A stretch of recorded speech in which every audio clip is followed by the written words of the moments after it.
Good afternoon.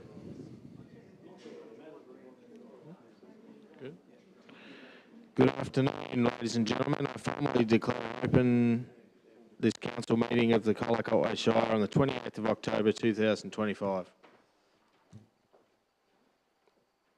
that working? Yeah. Okay. I'll start with the opening prayer. Almighty God, we seek your blessing and guidance in our deliberations on behalf of the people of the Colac Otway Shire. Enable this council's decisions to be those that contribute to the true welfare and betterment of our community. Amen.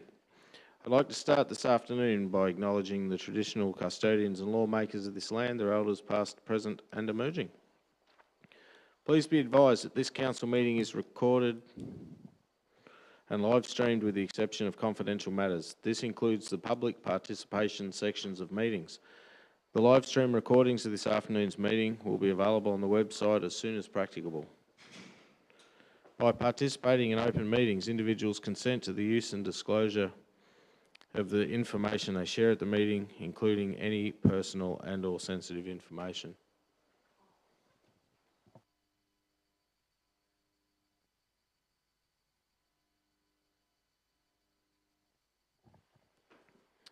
I note that all councillors are present. There are no apologies.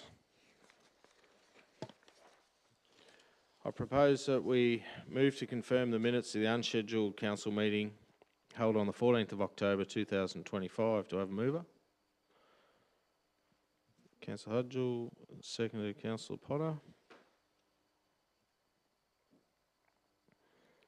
I'll now put that to a vote. All those in favour? Councillor Howard, Councillor Hudgell, Councillor Potter, Councillor Buchanan, Councillor Dew, Councillor McCriggar, Councillor Shrams, carried 7-0. Thank you.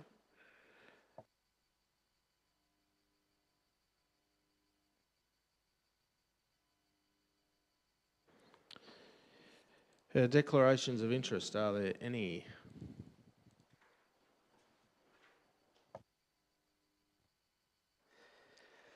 Through you, Mayor, I'd just like to declare a conflict of interest for item 7.5, the Local Sports Infrastructure Fund, proposed funding application.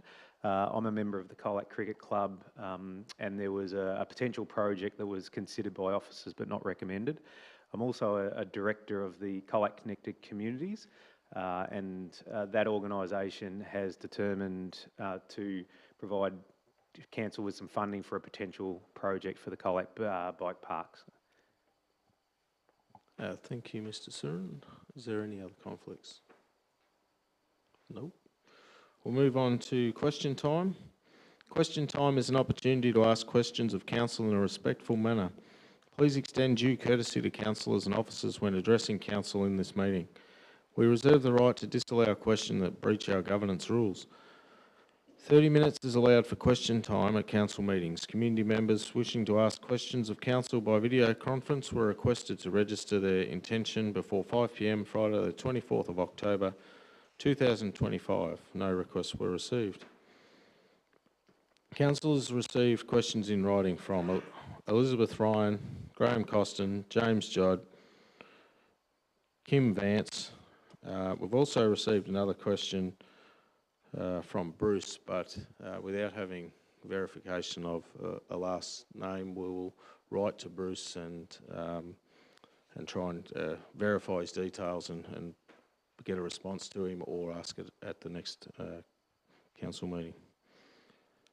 These questions will be read out and a response will be provided by the relevant member of the executive management team. The first one I'll throw to the General Manager of Infrastructure and Environment. Thank you.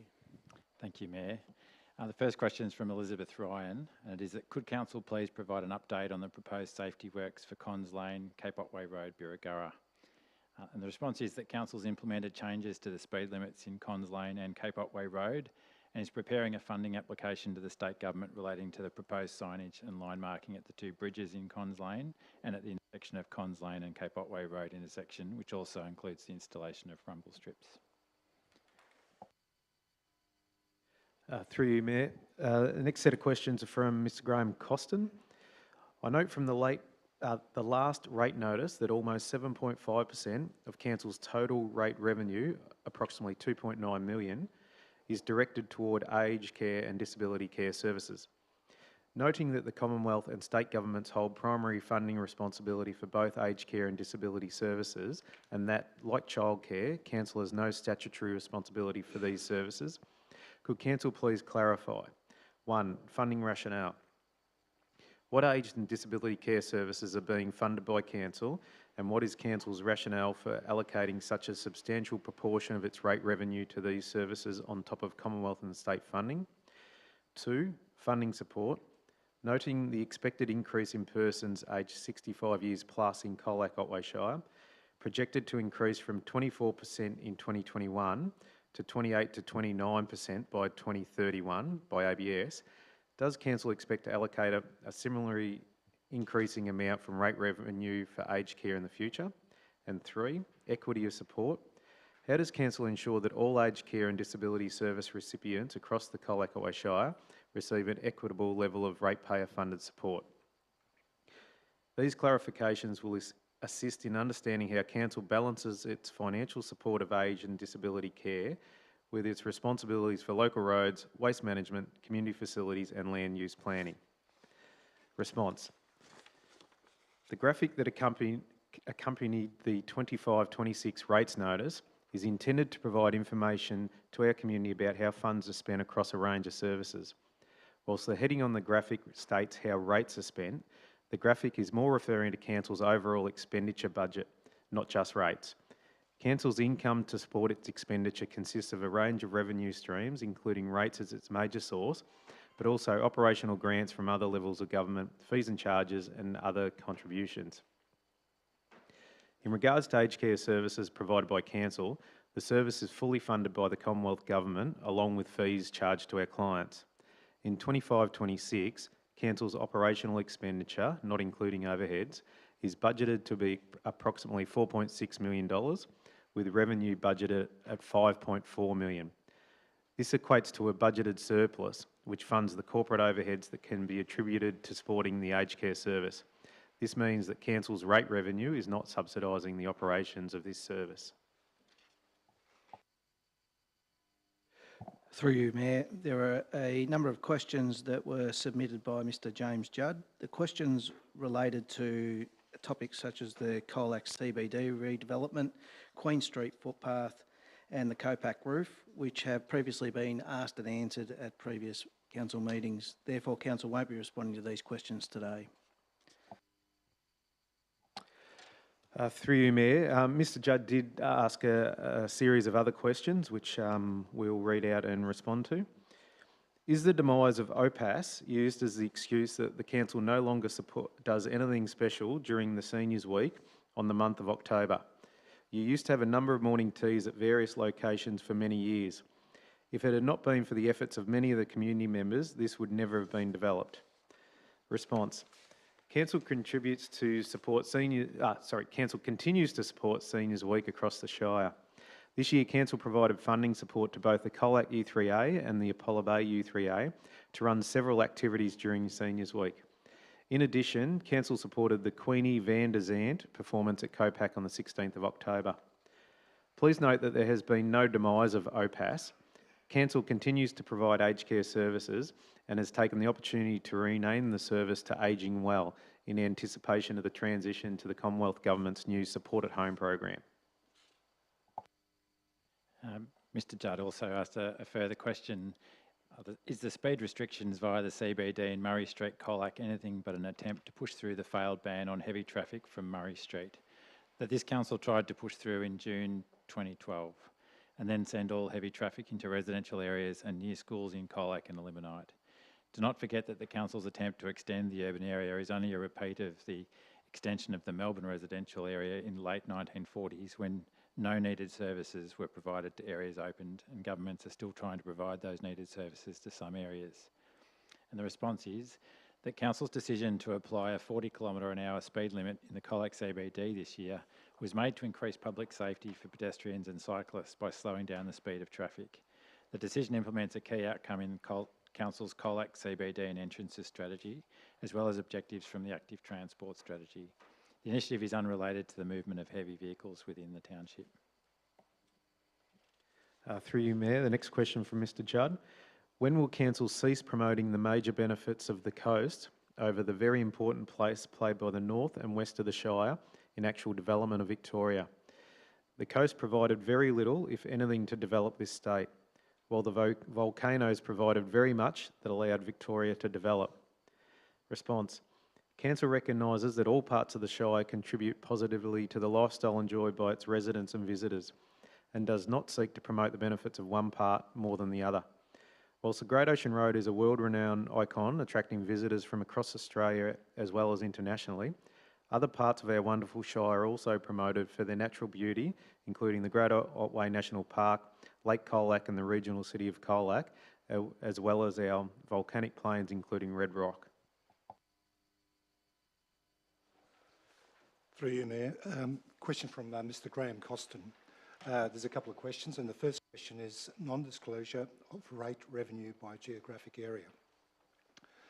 At its 23rd of April 2023 meeting, Council unanimously resolved to publicly release the rates revenue by geographic area, data it prepared to inform its 2021-2025 revenue and rating plan. This decision responded to community requests and was made to demonstrate Council's openness, transparency and accountability. However, at its 14th of October 2025 meeting, Council resolved that no further updates would be publicly released following officer advice that the information was of limited value, in quotation marks, to Council and the community. Given that there was no community consultation before this decision, and noting that the benefits of disclosure still include promoting accountability, transparency and community engagement consistent with the Local Government Act 2020. B, helping councillors and communities better understand the impact of Council's valuations and rating decisions across the municipality. And C, supporting informed consultation and evidence-based decisions during strategic planning while strengthening community trust. Can Council explain how and why included the information was of limited value to Council and the community? The response is rates revenue only represents a portion of Council's funding resource, and Council is required to make decisions based on the overall needs of the Shire, not on geographical boundaries. Question 2 from Mr Graham Costin. Will Council be considering rates revenue by geographic area data as part of the comprehensive review of its interim 2025-2029 revenue and rating plan? If not, how will councillors assess the impact of their rating decisions on various communities, such as the Otway and coastal communities, which contribute 35%, in brackets $12 million, of Council's rate revenue? The response is, the revenue and rating plan establishes the revenue raising framework within which the Council proposes to work. The purpose of the revenue and rating plan is to determine the most appropriate and affordable revenue and rating approach for Colac Otway Shire Council, which in conjunction with other income sources will adequately finance the objectives of the Council plan. In conclusion, Council will consider a number of factors in developing the plan. The final approach as to how Council will undertake the review of the revenue and rating plan is still in development. And the final question through you, Mayor, is from Kim Vance on behalf of the Labour's Hill and District Progress Association. And it's in regards to item 7.7, the proposed council governance rules. Is it council's intent to prevent members of the public to put pertinent questions to unscheduled council meetings as outlined in public question time, paragraph 47.1? Does council realise that this would allow council to deal with contentious issues without community input at meetings by merely dealing with them at unscheduled rather than scheduled council meetings? This would be contrary to the proposed governance rules as outlined in the decision-making section. The intended change is strongly objected to by this association. The response is, the draft governance rules as endorsed by Council at the 26th Council meeting does include a proposed change to remove public question time from unscheduled Council meetings, which would mean that the community could not ask questions at those meetings. This does not contravene the decision-making section of the governance rules, which is about ensuring that the rights of a person or persons impacted by Council decision is afforded the right to communicate their views. Thank you. That concludes our written questions. We'll move on to questions from the gallery. In accordance with our governance rules, we have sought registration for questions from the gallery. Firstly, I'd invite up to speak, is it David Dew? Thank you.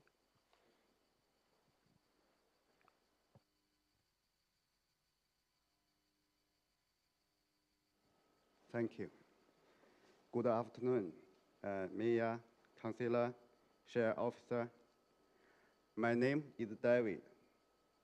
Wish to ask a question in relation to the bus parking in Murray Street. So has the council conducted any assessment on how removing the bus parking space would impact nearby local business, especially fast food outlet that really on grab tourists? Since Colac welcome many tourist bus each year, would removing the bus parking space reduce tourist visits and spending in the town central? I have a lot of the signature from the restaurant owners around here. They all want the bus to parking here to bring more customers. Can you explain the process going from? We want the bus stopped here. Thank you. Thank you. So I think the question relates around the public consultation we're doing at the moment about the bus parking in Murray Street. Yeah, thank you, Mayor, and thank you for the question. Council's initiated the current process of reviewing the bus parking arrangements in Murray Street in response to concerns by one of the traders about the impact of buses that are travelling through Colac and stopping at that location for visitors to take a break and get some food, and the impact on that business of the buses parking in front of their premises. So Council had previously gone out with a proposed change to bus parking and received some negative support or negative submissions from the community about that and didn't proceed with that proposal. This is the second proposal where officers have observed the activity occurring there and sought a different response. And that exhibition period has resulted in a number of submissions being received. And so our infrastructure department will be looking carefully at all the issues being raised by the submissions, and there'll be an opportunity in early November where any of those submitters will be able to present to Council verbally and talk to their submissions committee meeting, and then ultimately Council will make a decision on that at the November Council meeting. Thank you. Thank you. Right. Thank you, David. I'll now call John Mariner. Thank you.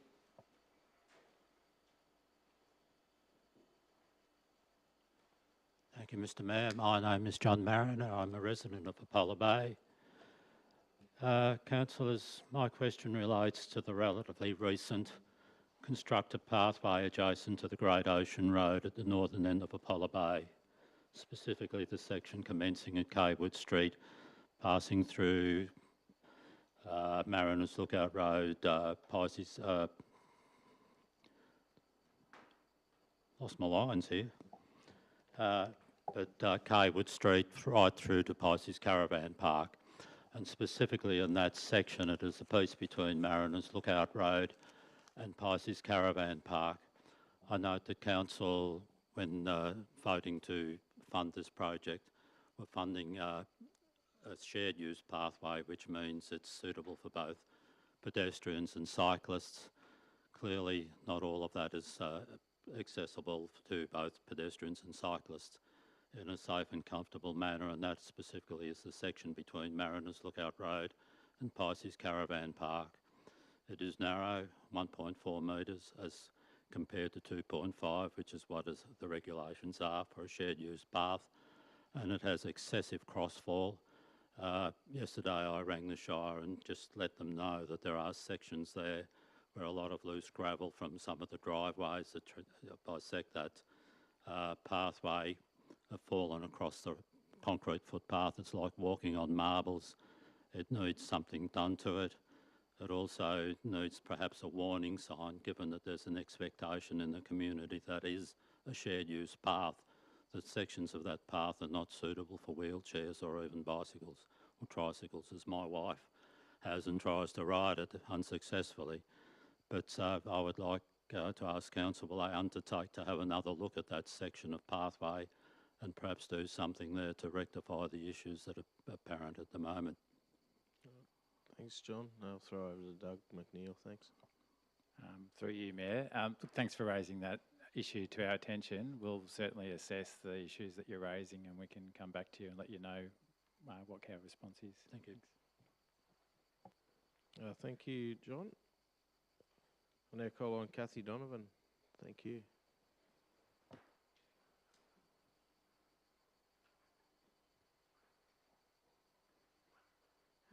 Good afternoon. I'm Kathy Donovan, a resident of Apollo Bay and retired. I'm also on the Apollo Bay Community Voice Committee. My question is about rubbish.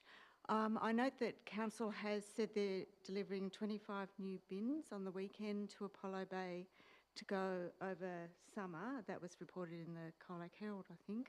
I'm hoping that's correct. But I'm just wondering, can we have better rubbish collection all year round? We all year have problems with the overflowing bins. Now that tourism is picking up in the town, it's an ongoing problem. And with just one collection a week, it's not enough. And it's an important factor in the amenity of the town from a tourism perspective as well. So my question is about, can we have that extra service provision? Right, thank you. Yes, Mr. McNeil again, thank you. Thank you, Mayor. And thank you for the question. We appreciate the feedback. I know that last summer, given the number of visitors that were in Apollo Bay and the other coastal towns, it became clear as the period went on that there was insufficient number of collections of rubbish, and so towards the end of summer we did increase the number of collections, and we plan on doing that again this summer. But certainly take on board your comment about there being a need for greater collection during the year, and we can have a look at that. Thank you. Thank you. Thanks, Kathy. I'll now call on Graham Costin. Thank you.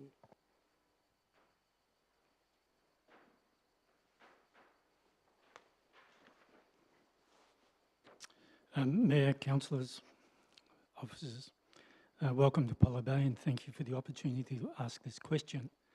And it's what my question is about, the opportunity to ask questions. In item 7.7 of the Governance Rules proposal is to remove public question time from unscheduled meetings. Given that public question time is widely recognised as a key mechanism for transparency and community engagement and accountability, I'm struggling to see how this change could be justified. Question time allows residents to clarify proposals, particularly at unscheduled meetings that deal with urgent or high impact issues, and the questions can improve decision making by revealing community perspectives that councillors may not have yet considered.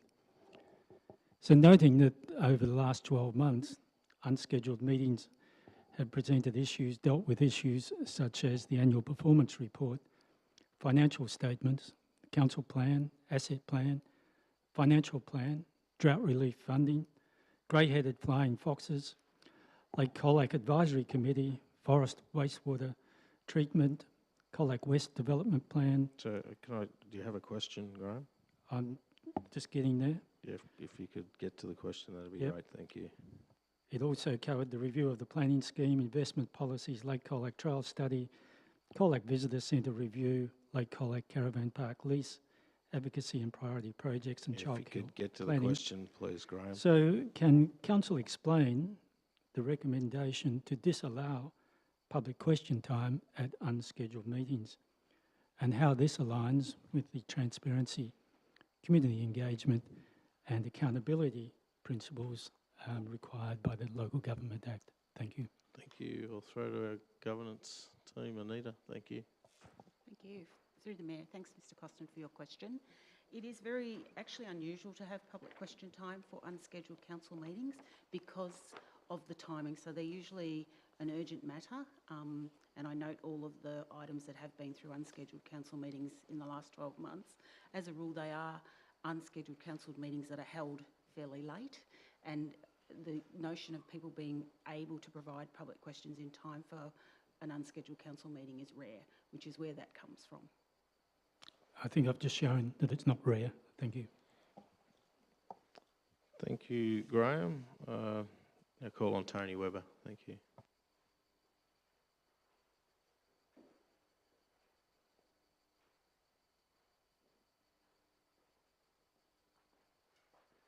My question has been the last three questions, the last three council meetings about 196 kilometres from Melbourne, where the tourist buses are stopping, plus a lot of vehicles. And I've requested that that area be reduced to 80 kilometres an hour to increase the safety, because people are stepping back, trying to photograph koalas and stepping back onto the road, and people are shouting at them to get off the road. There's car horns tooting. It's quite chaotic there. We need signage and to reduce the speed limit. Now, I've asked the question, the fellow's got back to me, and I've rang him, but every time I ring him, the phone won't operate. So maybe you've got a problem with your phone system. Could I get some answers on this, whether you have investigated the reduction of the speed limit?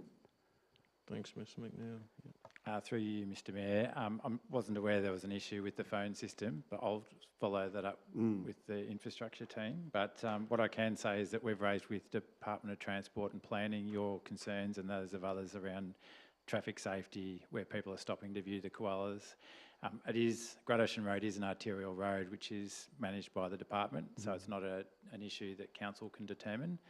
But we have passed on the community's concerns and requested that they review it. But my suggestion would be that the community members might be best placed to contact the department directly and express those concerns and seek the views of the department as well, just to support those views of council.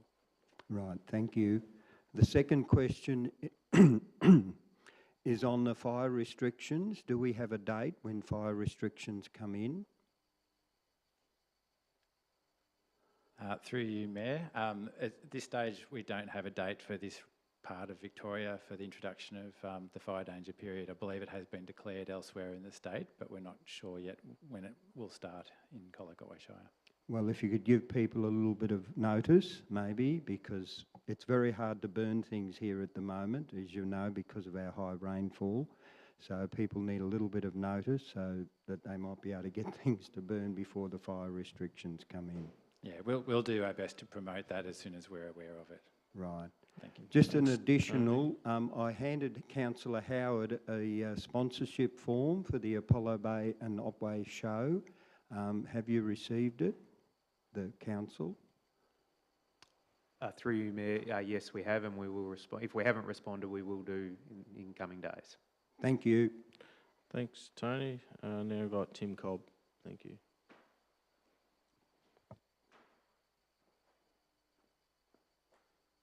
Thank you. My first question is about the Apollo Bay Kings Creek Trail, which I know a number of councillors have supported over the years. The previous CEO clearly wasn't a supporter, so now we've got a new CEO. I'm having another go. I know that there was a resolution in 2003 for the CEO to write to the state and find out the reasons why the project on which she was on the steering committee was cancelled, because she didn't have that information. And I know she didn't, but I think more recently Councillor Howard did a motion and then council actually wrote, and I'm wondering if there's a response, and also from dealing with members of the council team, I understand that the project is still on the council's priority or advocacy list, but there's been precious little advocacy in the last 4 or 5 years, and I'm just wondering whether somebody could be nominated within council to work with the community on this, because it sounds like the next stage is to get a price, or is to work with the Department of Transport to get a survey done to see how much that would cost along the Great Ocean Road side, rather than just leave it on the list with nothing happening, which has been the case over the last 4 or 5 years. Yep. CEO. I'll take that, thanks. Through you, Mayor, as the new CEO, and you're having the second go at it. Excellent. So yes, former CEO Anne Howe did write to the Minister at the time, inquiring about the project. There was a response received. I'll take it on notice and dig up what the response was and what we received back to the query about the project, its status and what happened to it. In terms of advocacy so far, we are finalising with councillors what the priority project list in our advocacy program looks like, and we should shortly have that available, settle that and have that available for people to be able to see. Yes, it is a project that's still on the overall list of things that we need to advocate for, and so we're just going through all those projects now and seeing where they're at and what further work needs to be done and how they could be advocated for going forward. Good, because it'd be really good to have a point of contact to work, because it sounds like it's council, the community and the regional roads that need to work together.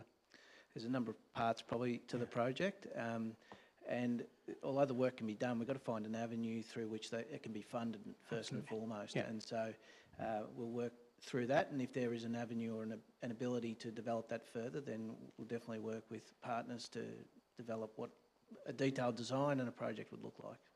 Okay, thank you. My second question is on governance, which is there's 2 parts. The first part is, in the proposed governance, it says that questions need to be submitted 2 working days before the meeting.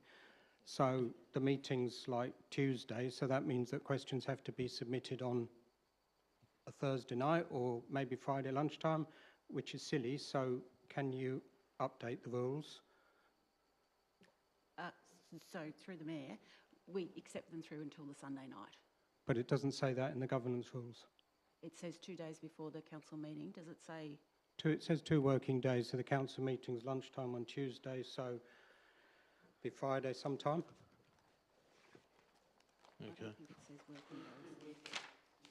I'll have a look at that. I'll leave that with you. The other question is about the questions in unscheduled council meetings.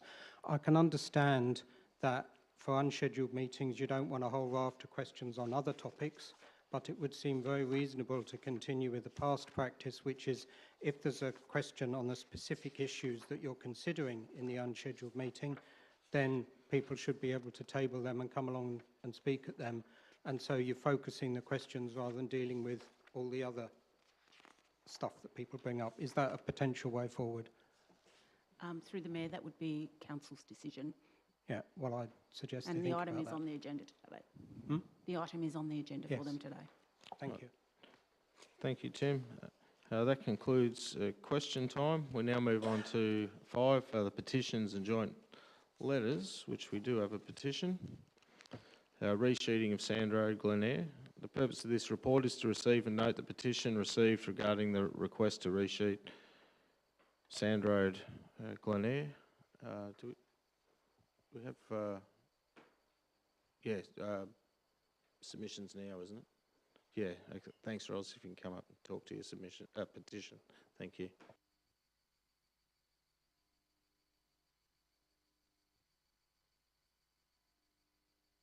Sorry, I'm not used to these. Mr Tenney, councillors, ladies and gentlemen. Good afternoon, my name is Ros Denny and thank you for the opportunity to speak today in regards to the community petition for Sand Road, Glen Eyre. The Sand Road has been deteriorating for many years, and I hope the information presented today can help initiate positive change towards improving its current unsafe condition. It is my understanding the Sand Road has been temporarily suspended from Council's road management plan because the cultural heritage permit granted in December 24 expired in March this year. As a result, Council has been unable to undertake the necessary maintenance to keep the road at even a basic traversable standard for the local community.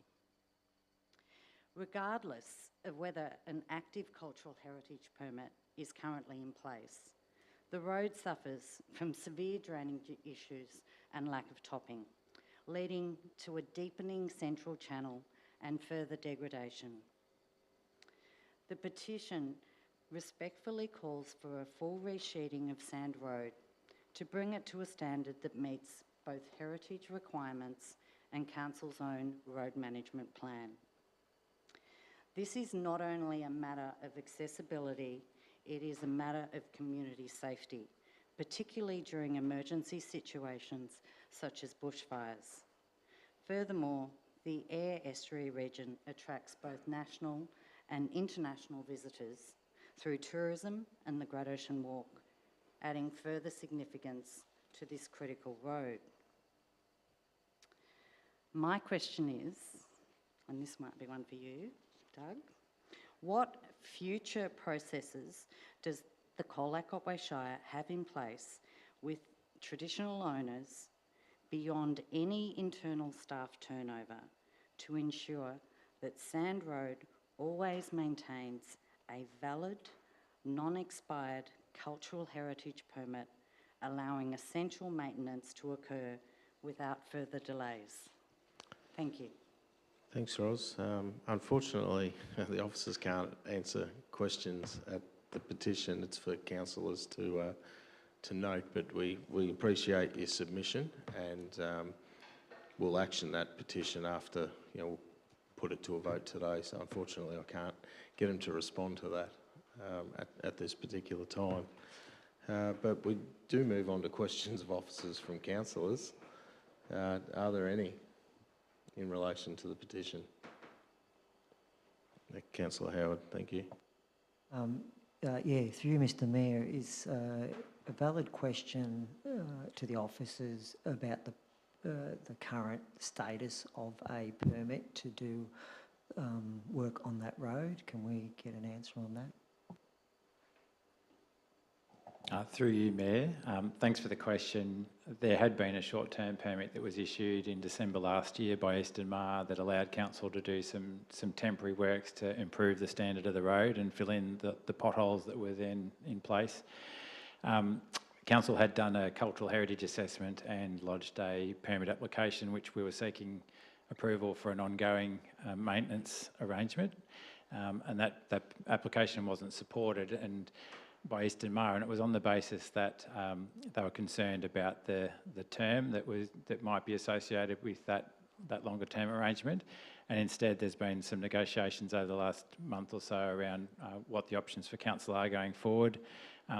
Eastern Mar's preference is that we enter into a cultural heritage management agreement, which is more of a flexible arrangement that, once approved, would allow for council to work collaboratively with Eastern Mar over time to ensure that whatever roadworks were proposed by council, that there was an engagement process with them to ensure that the cultural heritage values were maintained.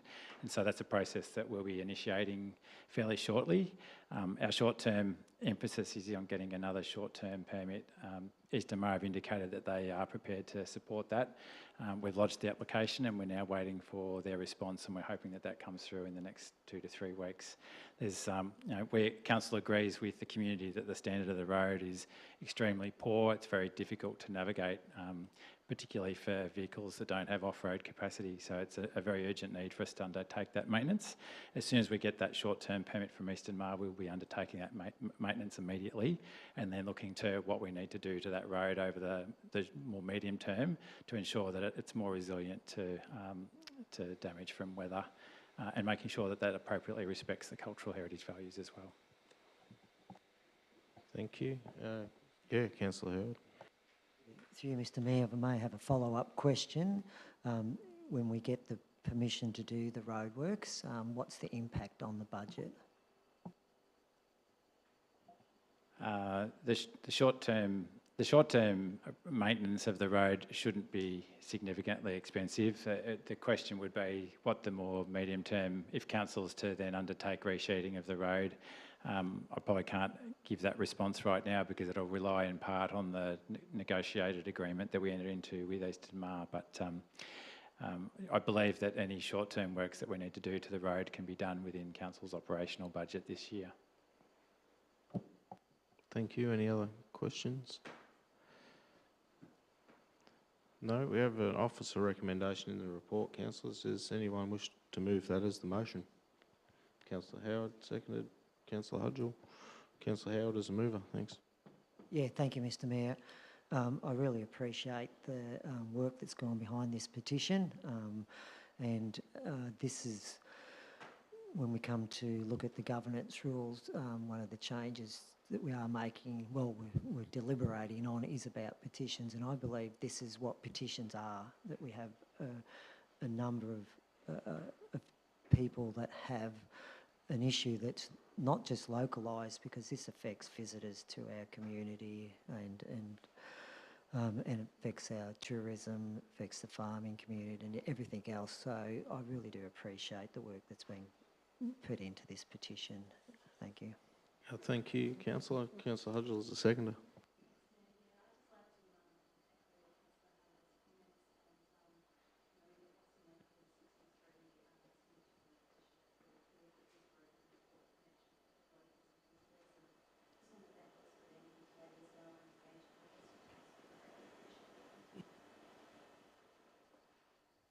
Thank you. Any other councillor? Councillor Buchanan.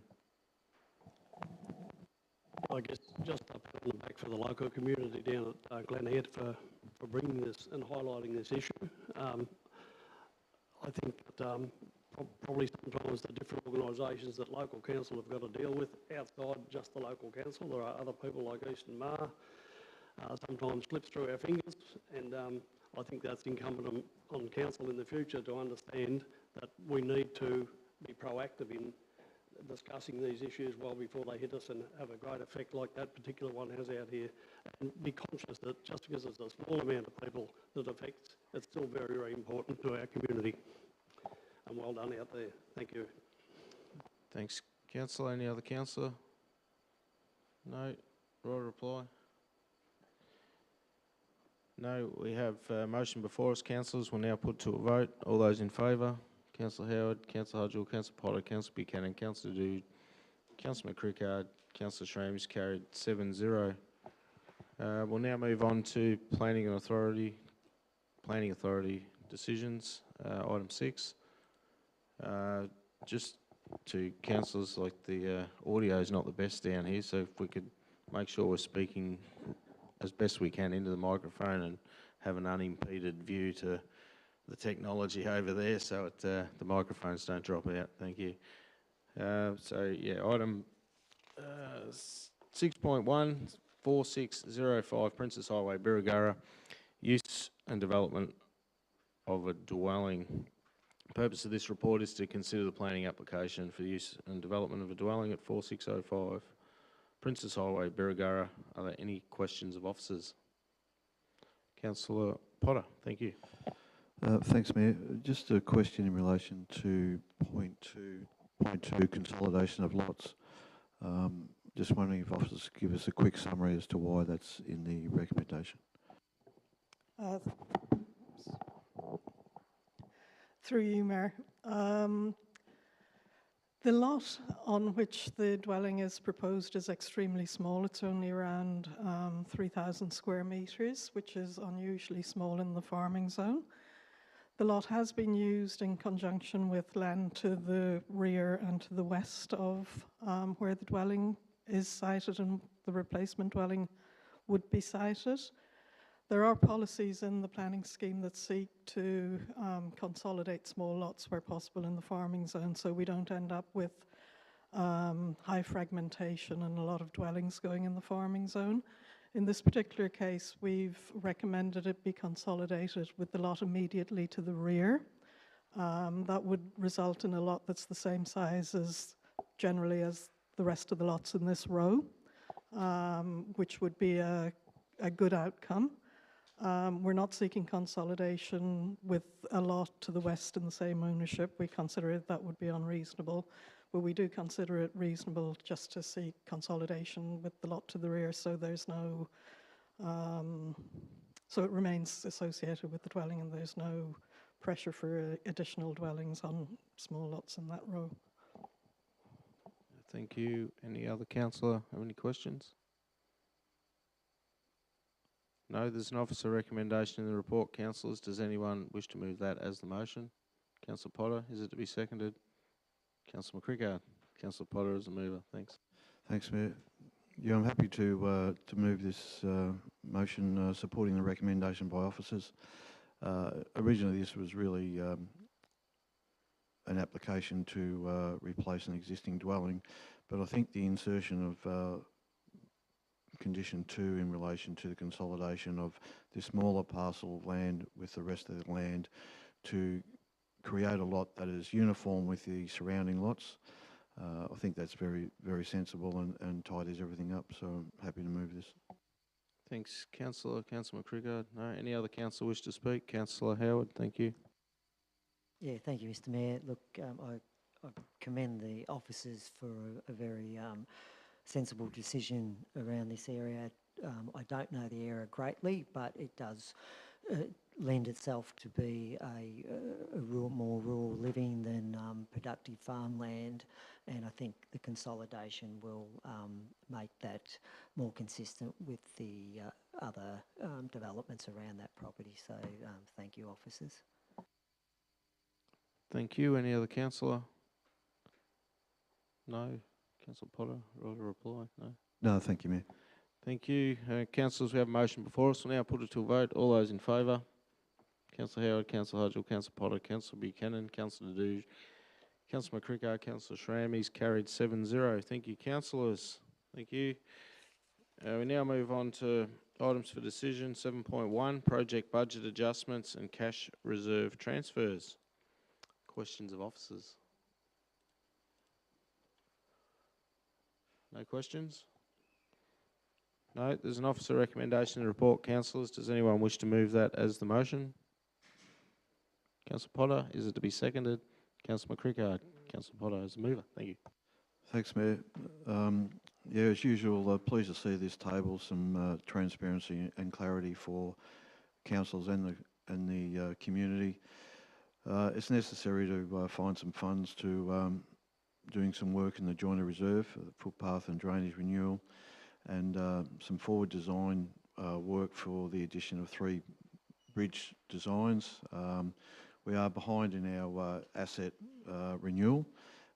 This is necessary to get some work done moving forward to looking at the replacement of bridges that are identified for renewal in the 26-27 financial year.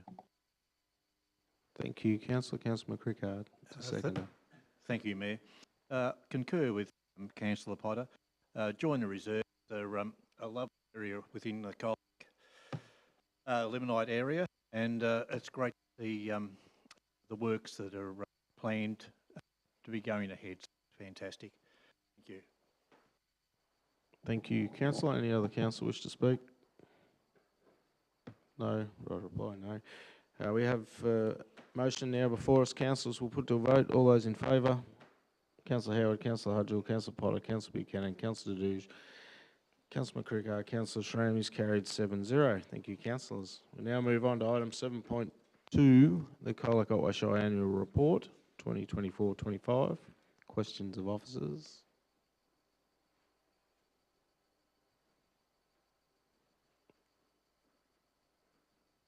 No? Are there any slight changes to this report? Yes, through you, Mayor.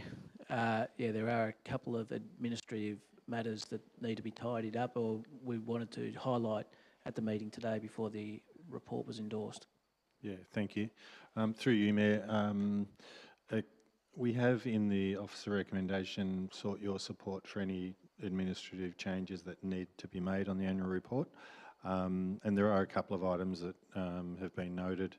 On page 40 of the report, and I think Jane Gross might have seen that one, there's a table there with staff by employment type, and it the overall figure of staff is correct and the table is correct, but there's a line at the bottom which is the total of the different areas of the organisation, and that line has not been updated. So while the number of 250 is correct in the overall total, we need to update that bottom line with the correct number for the executive team, corporate services team, etc. So that's one item. There is a photo also on page, I mean, I have that noted. There's a photo that's quite pixelated that needs to be updated as well. So since this document was dropped into the council agenda, there are a couple of those items that we would like to update as we publish, and we only print a very limited run of these annual reports beyond this, but we're seeking your support to be able to make those amendments. Thank you. That's all. Thanks. Any questions? No? We have an officer recommendation, councillors. Does anyone wish to move that as a motion? Councillor Hudgell. Is it to be seconded? Councillor Howard. Councillor Hudgell is a mover. Thank you. Thanks, Mayor. The annual report gives us, our community, a great clear picture of what the council has achieved in the past year, and it's great to see some real positive results across the board. There's always room for improvement though, but overall it's a really encouraging reflection of the work that's been done across our shire. For me, I guess when I was reading this report, it doesn't just capture where we've been, it sets the tone for where we're going and highlights opportunities that are in front of us, and also the responsibility that we share to keep this momentum going next year. So I just want to thank everyone across the organisation who contributes to delivering these outcomes for the community every year. Thank you. Thank you, Councillor. Councillor Howard is the seconder. Yeah, thank you, Mr Mayor. I support Councillor Hudgell's comments, but also add that the performance and financial statements do go through the Audit and Risk Committee too. So there's another good set of eyes that go over it, and I commend the officers to bringing it all together. Thank you. Thanks, Councillor. Any other councillor wish to speak? Councillor Potter, thank you. Thanks, Mayor. Yeah, pleased to see the report. I encourage people to have a look at it. There's some pages in there marked fast facts, which give a really good snapshot of our community. And if I can just reference a couple of statistics for everyone's information, if they don't want to read the report, 31% of the population is over 60 years old. I think that's worth noting. 1.4% identify as Aboriginal or Torres Strait Islander, and 10%, just over 10% of the population were born overseas. A really encouraging statistic is 19% of our people have volunteered at an organisation over the last 12 months. That's great. This Shire has a great history of volunteering, but volunteers are getting fewer on the ground, so I encourage everyone to think about giving back to their community. And 65% of people who live in the Shire feel safe alone at night. I don't think there's too many places, especially when you look at the metropolitan area, that can brag about that statistic. So lots of other information in the report for people to have a look at.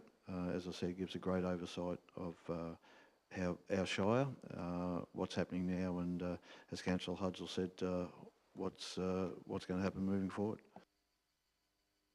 Thank you, Councillor. Any other councillor? No. Right to reply, Councillor Hudgell? No. We have a motion before us, councillors. We'll now put to a vote. All those in favour?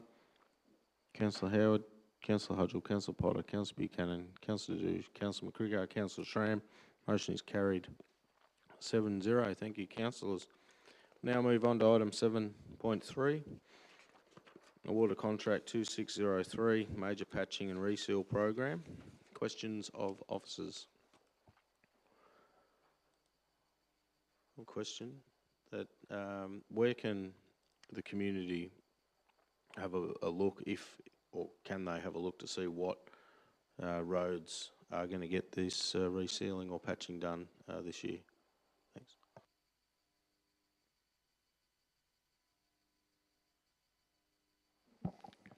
Thank you for the question, Mr. Mayor. It's a good question. I'm not sure whether that's available on our website or not. It's something I can take on notice.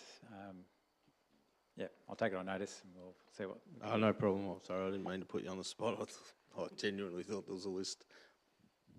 Sorry. Any other questions? Councillor Howard. Yeah, thank you, Mr. Mayor. I know some of this is confidential when awarding contracts, but could the officers just give us a general outline of how the assessment process goes, just for the general public? Thank you. Yeah, through you, Mr. Mayor. With any contract, when it goes out to tender, there's a number of evaluation criteria which are spelled out in the tender documentation. Pricing is one of them. There's also capability, capacity, local content, and so forth. And so when tenders are evaluated at the end of that process, there's a panel of a number of officers that come together and have individually assessed each of those tenders against those criteria, and then the panel comes together collectively to analyse the results. The criteria are assessed without the price being known to the officers to make sure that there's very much a thorough process undertaken independent of what the price is. And so at the end of the day, the criteria have all got a weighting attached to them, and so the scoring for each of the tenders is weighted according to what's been classified in the tender documents, and that results in an overall score. And so each of the proposals is then scored 1 to 1, 2, 3, 4, and so on. And so sometimes the tenderer with the highest price is the highest ranked, and sometimes those other criteria through the different weightings end up being with a different response. But ultimately, the one that's ranked highest through that process is the one that overall within those criteria is of the best value to council as assessed by the evaluation panel. Thank you. Are there any other questions of officers? No. I'll note there's a revised officer recommendation to remove subject to receipt of an acceptable finance scorecard check in point 1. Is that because the financials have come back all clear? That's correct, Mr. Mayor. Thanks. Thank you. Any questions? No? There's a revised officer recommendation. Councillors, does anyone wish to move that as the motion? Councillor Howard, is it to be seconded? Councillor Potter? Councillor Howard as the mover. Thank you. Yeah, thank you, Mr. Mayor. I thank the officer for giving the explanation about how they award the contract, so I'm very comfortable in moving this officer recommendation. I don't wish to speak to it. Thanks, Mayor. Thank you. Any other councillor? No? Thank you. No right to reply. No one said anything. All right. Councillors, we have a motion before us. We'll now put it to a vote. All those in favour? Councillor Howard, Councillor Hudgell, Councillor Potter, Councillor Buchanan, Councillor Douche, Councillor McCricker, Councillor Shrams carried 7-0. Thank you, councillors. Now move on to item 7.4, the Community Awards category endorsement. Questions of officers. Are there any? If there are none, there is an officer recommendation in the report. Does any councillor wish to move that as the motion? Councillor Hudgell, seconded by Councillor Potter. Thank you, Councillor Hudgell as the mover. Thanks, Mayor. Yeah, I'm really pleased to endorse the revised Community Awards categories. I really love the tradition of the Citizen of the Year, the Young Citizen of the Year, and the Community Service Leader Award. I also like to note that there's a new Creative Active Contribution Award which celebrates those who bring energy and connection and creativity to the region, and I just think that's such a wonderful addition to the award categories. This structure is just really a great blend, and it keeps the tradition of the award names that we know and we really value, but also adds fresh descriptions that reflect a more of a contemporary feel. So I'm really glad that we went out for community consultation on this one and spent some time on it to make sure we got it right. And I just want to thank everyone who took the time to make a submission and give us some feedback, as well as the officers who worked really hard in bringing this together in such a quick turnaround. The nominations open next month, I think the 1st of November, only for a couple of weeks. So I just want to encourage everyone to get involved and nominate those in the community who show great leadership and kindness and make a real impact. It's a great way to recognise people who make Colac Otway Shire just such a special place to live. So thank you so much. Thank you, Councillor. Councillor Potter as a seconder. Thanks, Mayor. Thanks, Councillor Hudgell. You've said everything I was going to say, I think, but I just wanted to, don't apologise, that's fine.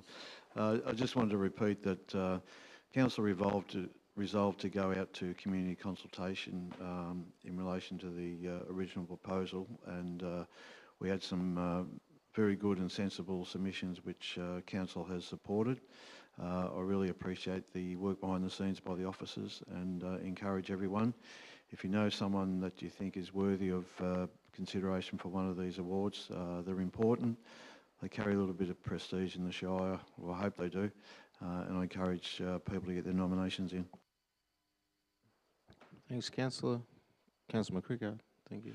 Thank you, Mayor. And look, I concur with councillors who have spoken beforehand on this issue, but I think it highlights for me anyway that council here today are prepared to listen to submissions and not just do it for the sake of asking for submissions, but actually listen and be prepared to work with the submission. So I think that's really important to highlight that. And it makes us feel pretty proud that we are able to do that. And likewise with the other two speakers, I thank the officers for their work in this area. It's a fantastic thing for our community to be able to accept nominations and acknowledge people who make a significant contribution to our communities. Thank you, Mayor. Thanks, Councillor. Any other councillors to speak? No? I also encourage, particularly, would love to see people nominate young people in our community that get out there and have a go and really contribute to our community.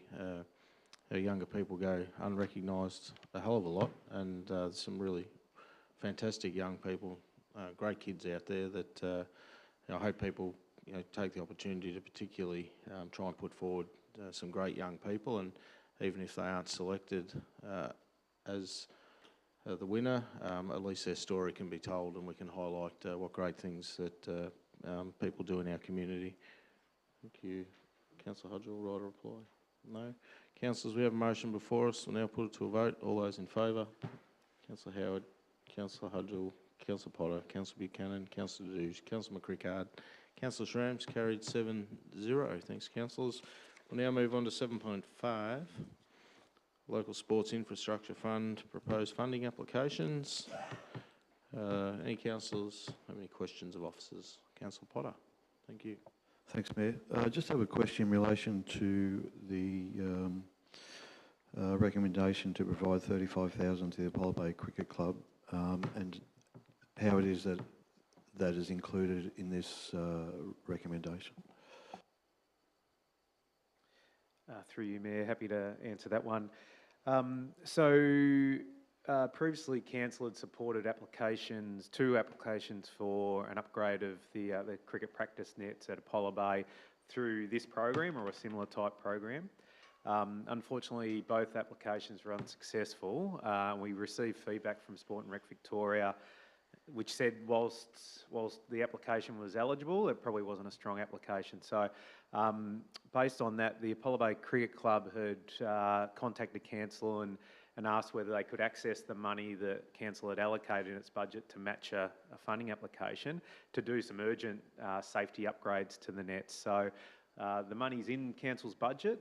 It was earmarked to match a funding application, but based on the request from the club, we thought it was a good use of the funds to actually provide to the club so they could do some immediate work. Thanks. Just to follow up on that, just if you can clarify, when you say it wasn't a strong application, it was a good application put forward, but they're not supporting those type of funding opportunities. So, Thank you, Mayor. That's a very good clarification. It was an excellent application that was submitted by Council. Unfortunately, it's a really competitive funding program, and I guess in terms of, the feedback was in terms of participation outcomes, whilst it was a good application, it wasn't as strong in that regard as other applications around the state. thank you. Any other questions? No, we have an officer recommendation in the report. Councillors, does any council wish to move that as a motion? Councillor Howard, is it to be seconded? Councillor Potter. Thanks, Councillor Howard. Yeah, thank you, Mr Mayor. I know it's been frustrating for the cricket club at Apollo Bay to try to get some new nets that are well overdue. I think I've mentioned it before other council meetings. I do play tennis down at the rec reserve, and I see at cricket training and when they play at home, the great participation rates that they have of all genders, and it's such a great club and a great asset for Apollo Bay, but the nets are in just so poor condition, and you know, visitors to our town use those nets unsupervised, and that really worries me too. So I'm really happy that the officers have bought this for council to be able to make a decision, because I think this $35,000 will help, and there'll be co-contributions from the club and hopefully from Gorkappa as well to help with this issue. But I think it's well used. This funds will be well used, and I think it again it's well overdue. So thank you, Mr Mayor. Thank you, Councillor Potter, as the seconder. Thank you, Mayor. Yeah, I too are very pleased that officers have included the funding for the Apollo Bay cricket nets in this report. I think Councillor Howard has spoken well as to the need, so I won't go further on that. This is a great thing for the Colac and wider community application for funding for the construction of the bike park. The pictures look fantastic. The community have been pretty clear on the need and the want for a bike park. But I think we have to be realistic or understand in the long run that this is not just about pretty pictures today, that there will be an ongoing commitment for maintenance to these facilities. Every time the council does a new park, puts in a new playground, does something like this as proposed, it costs us money ongoing every year in the budget, and the maintenance for the bike park will be significant, but we really have to be mindful of that. I think looking towards the next budget, and probably start talking about that next month, perhaps CEO. You know, our outdoor staff are overworked now. We're giving them more and more work every time we plant a tree, every time we have a little park somewhere, a little bit of open space. So we have to be mindful of the ongoing financial cost to council of this bike park. But it looks like a fantastic area for not just Colac, but I'm sure people from around the Shire and perhaps elsewhere will come along to enjoy riding their bikes in the park once it's constructed. Thanks, Councillor. Any other councillor wish to speak? Councillor Hudgell, thank you. Thanks, Mayor. Yeah, I'd just like to make note as well about how fantastic it was to see such a strong level of community engagement through the bike park design process, with so many locals, especially young people and families, that got involved and contributed their ideas for what the vision and the space would look and feel like. And I think the final design really reflects what our community asks for, which is great. And I just also want to acknowledge the Apollo Bay Cricket Club. I think it's a really practical and community-minded outcome, and yeah, I think it's a fantastic move by the council. Thank you. Thank you. Any other councillor? I just wanted to say a couple of things on this one. I think the bike park, to have two, the pump track and a BMX track, is a great outcome, particularly up in that area. of Limonite. It's a high growth area for our shire. It's something the community have certainly been calling for a number of years, but what makes this application even better is an $80,000 contribution from Colac Connected Communities, which is a community fund. You know, it's great to see these funds partnering with council and trying to get these projects that are much wanted from our community up, and I think that needs to be recognised as well, that is community money. And you know, I'd like to thank the Colac Connected Communities for looking to partner with this project, and also, you know, noting the $35,000 towards the Apollo Bay. I think it's a good thing, but it's also a good opportunity to remind Gore Kappa that this is their facility and they need to start coming to the party for the community on much needed things like this. But hopefully $35,000 you know, is the start, and Gore Kappa can chip in a lot more to get them the new nets and practice wickets that they need. Thank you. Councillor Howard has a reply. Yeah, thank you, Mr. Mayor. I just wanted to also acknowledge that there's members of the cricket club here in the gallery today, so thank you for coming along. And also, I should mention, I'm hoping that the bike park application is successful too, and that it connects all of Colac Otway Shire, because bike riding is one of our greatest attractions here, and if we can connect all these biking activities, I think it's just going to be a bonus to Colac Otway Shire as a whole, and that's what I like to see. So thank you, Mr. Mayor. Thank you. Thanks, councillors. We have a motion before us now put to vote. All those in favour? Councillor Howard, Councillor Hudgell, Councillor Potter, Councillor Buchanan, Councillor Douche, Councillor McCrickard, Councillor Schrames. Carried 7-0. Thank you, councillors. Move on to 7.6, Kindergarten Provider EOI. Are there questions of officers? Councillor Howard. Thank you, Mr. Mayor. I'd just like to ask the officers, were they happy with the submitters or expressions of interest that went out in the process? Through you, Mayor. Yeah, we were. It was great to get a response for the 4 kinders that we own, particularly Apollo Bay. When that kinder was built a few years ago, it was a challenge to get a provider. So One Tree have been the provider since it opened, and they've done a fantastic job, and it was great to see them resubmit for Apollo Bay again. So overall, yeah, really happy with the response. Thank you. Are there any other questions? Councillor? Oh, any other questions? No. We have officer recommendation in the report, councillors. Is to be moved by Councillor McCrickard. Is it to be seconded by Councillor Howard? Thank you. Councillor McCrickard as the mover. Thank you, Mayor, and thank you to the officers who have put the work into adapting the recommendations. But I'd like to move that the recommendations be accepted. But kindergartens are a very important part of a child's educational journey, and kindergartens internally face a lot of challenges, and the support that we as a council can give our kindergartens is really important. It really is an essential part of a young child's life. So I'd like to move that the recommendations are accepted, and again thank and congratulate the councillors on their work. Thank you. Thanks, councillor. Councillor Howard as a seconder. Oh, thank you, Mr. Mayor.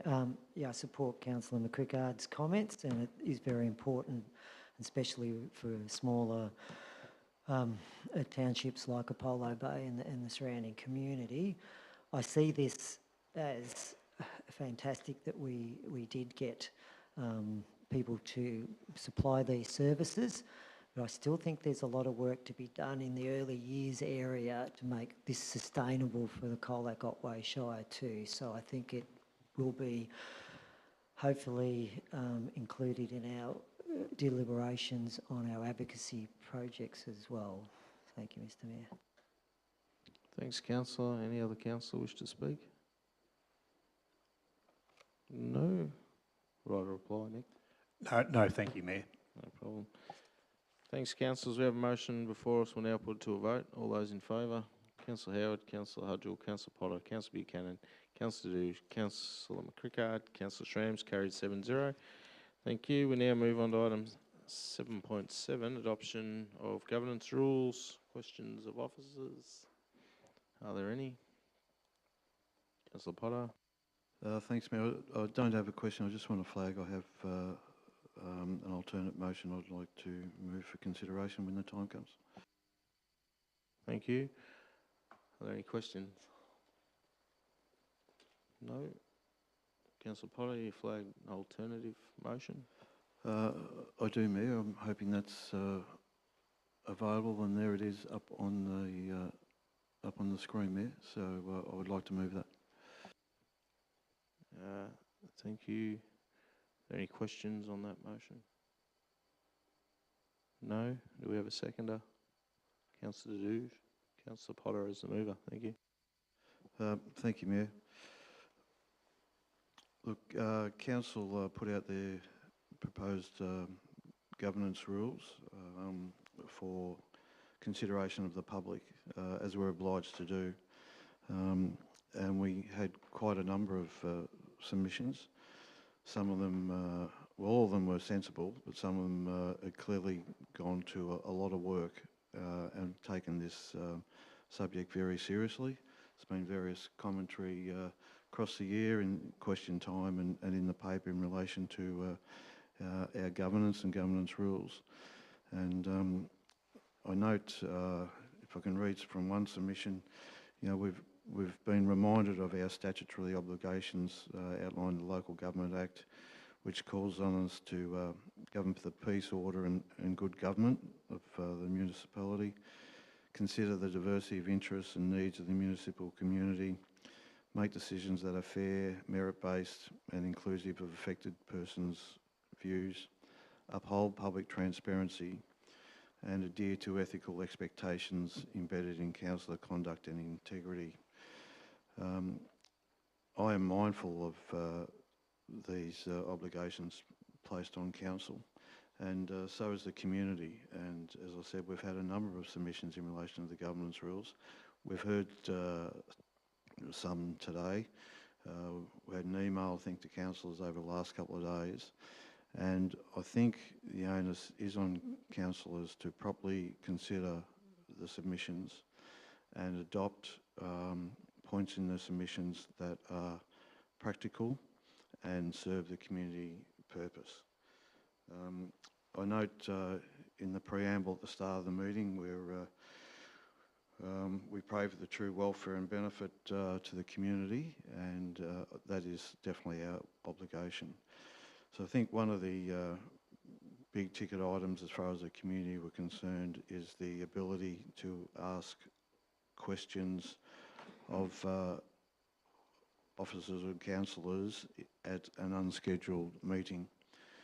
We've had a lot of unscheduled meetings the last 12 months, perhaps more than normal, and the items considered those unscheduled meetings have been significant.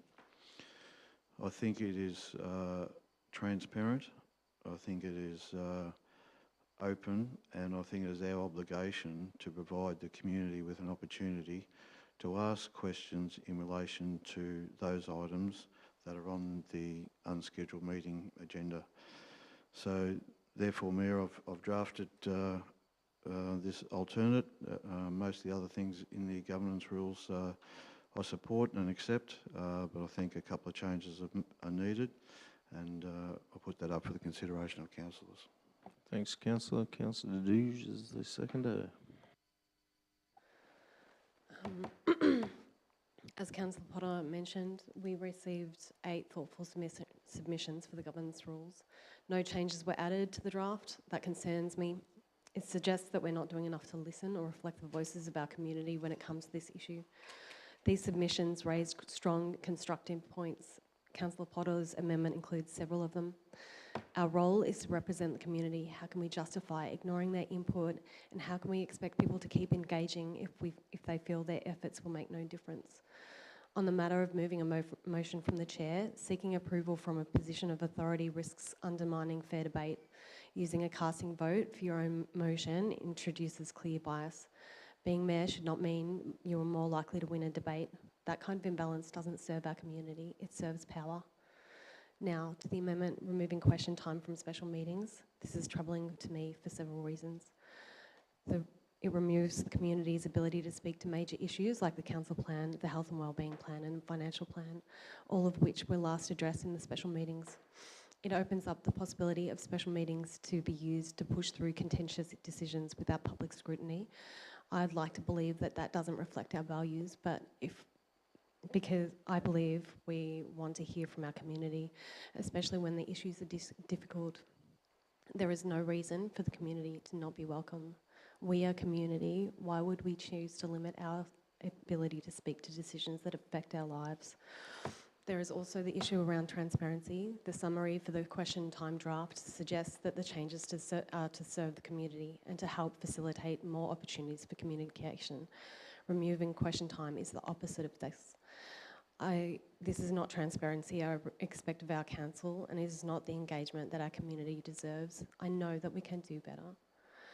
I'm supporting Councillor Potter's alternative motion because it shows we want to do right by the community, we listen, and we can lead with integrity. And that's the kind of council that I believe that we will be. Thank you. Thanks, Councillor. Any other councillor? Councillor McCricker? Thank you, Mayor.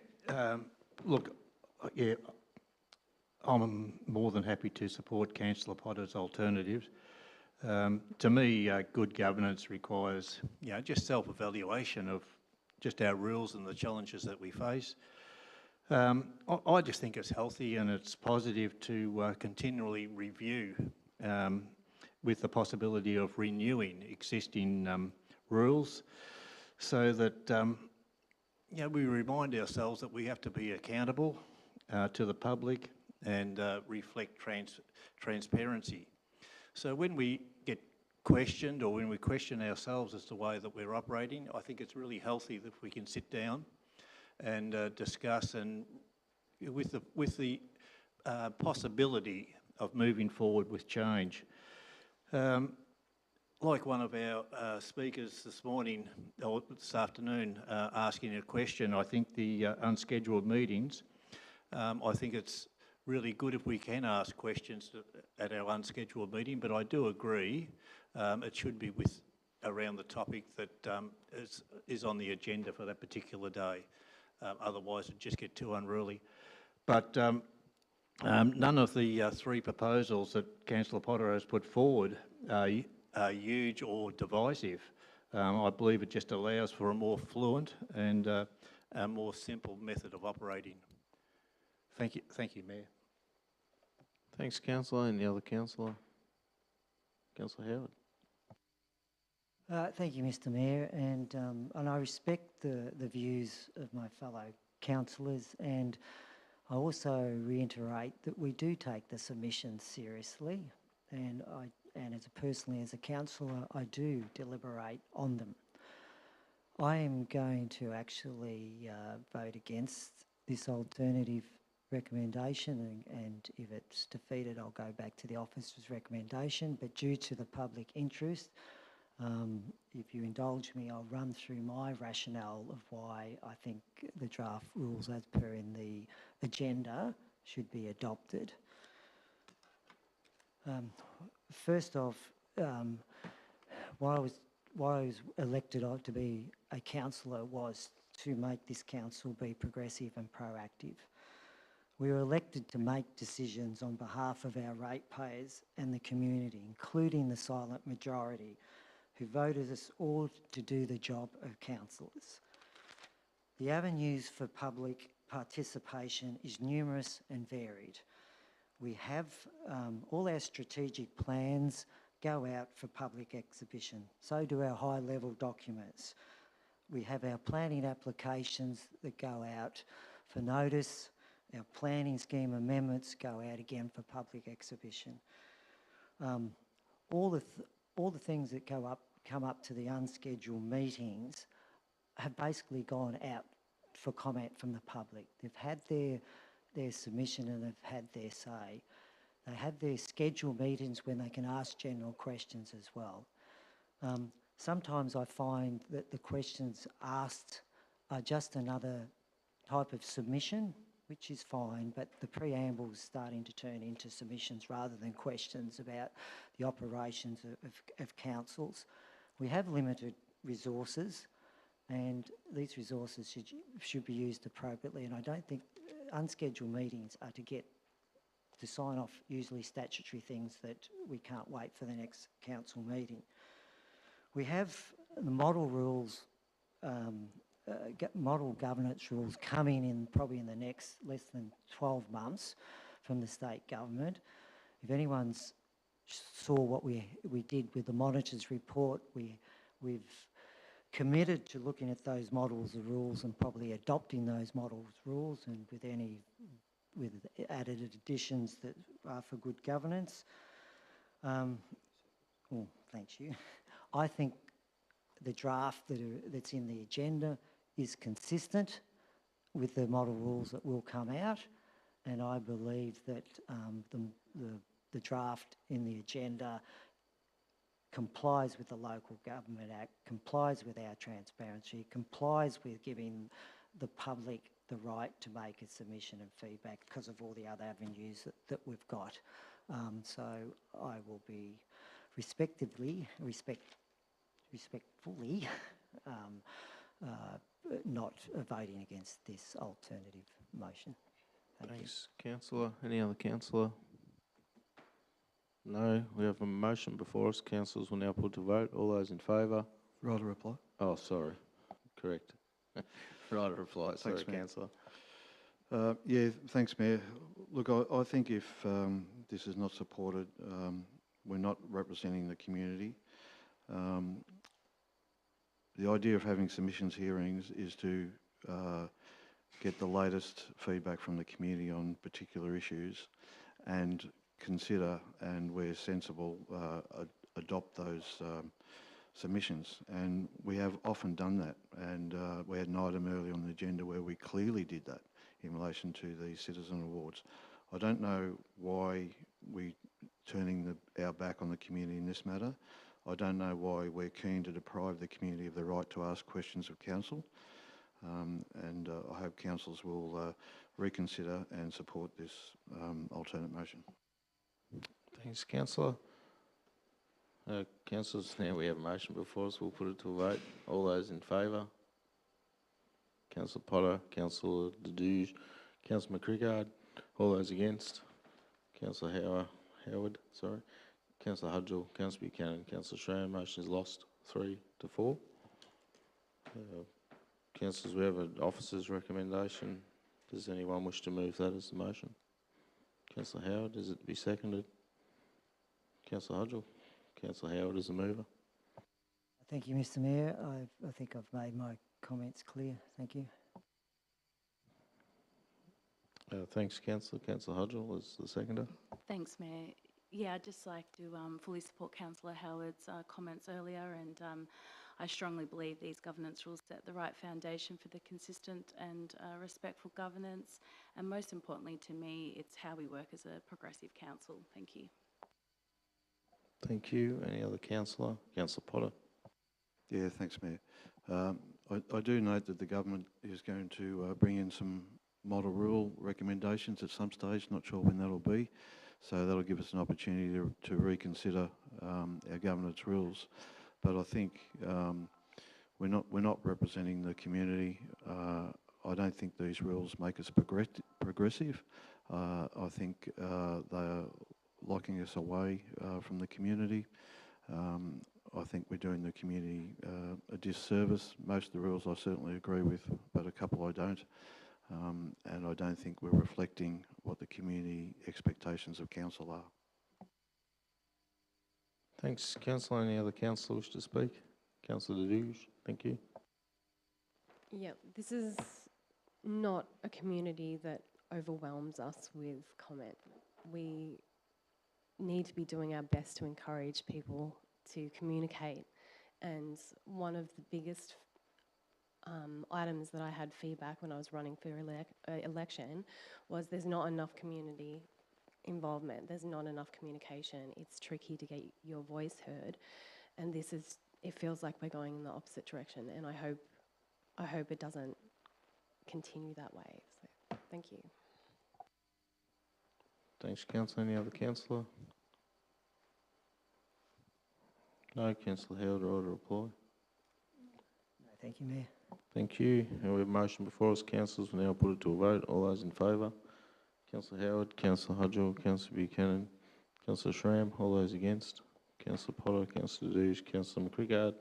It's carried 4-3. Thank you, councillors. We'll now move on to item 7.8, the public art policy for adoption.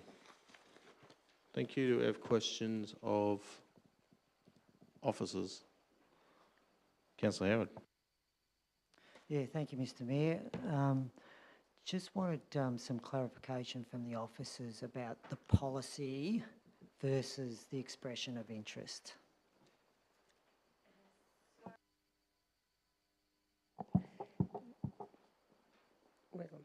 The policy sets up the governance guidance for how we acquire, commission, receive public art. The EOI will be put out to determine how we will spend the budget that we have for public art allocated from last year and this year. Thanks. Any other questions? Public art policy. No? There's an officer recommendation in the report, councillors. Does anyone wish to move that as a motion? Councillor Hudgell, seconded. Councillor Potter. Thanks, Councillor Hudgell as a mover. Thanks, Mayor. Yeah, this policy is so well done. It balances creativity with accountability, which gives council a consistent approach to supporting art in public places, as well as also encouraging innovation and, what I love most, local participation as well. I just want to thank the officers involved in developing this document. It's a really important step for us recognising how creativity contributes not just to the look of our town, but also to the well-being and the identity, and also to the vibrancy of our community as well. I'm really proud to live in what I think is a really creative and connected community, and I really hope that this policy inspires more public art in the future across the Shire. And I'm also pleased that there's an expressions of interest process in place for the public art process, which I think is a fantastic initiative and an amazing opportunity for us to grow some partnerships. And yeah, I look forward to seeing where this goes. Thanks, Councillor. Councillor Potter as a second. Yeah, thanks, Mayor. I too am pleased to see this. I don't think we've had an arts policy before, certainly not in the last 9 years. And it's great to publicly acknowledge through this policy that art is important to the council and to the community, and that we are now being proactive in encouraging public art. We have a small budget to work with the community in relation to some projects, or a project. We've got some structure around what we'll do moving forward, and I hope the people in the arts community and the broader community really get behind this and recognise that not just sport is important in this community, but art as well. Thanks, Councillor. Any other councillor wish to speak? No, I think this is really good. I just want to make it clear to the public. This is a public art policy for things on public buildings and in public spaces, and those that may want to do a nice mural on private property may still have to seek planning approvals and those sort of things. But for our public spaces, I think it's a great opportunity to get out there and celebrate the arts, and sometimes those arts, Councillor Potter, might celebrate the sports with a sporting mural. So it can embrace both. That's right.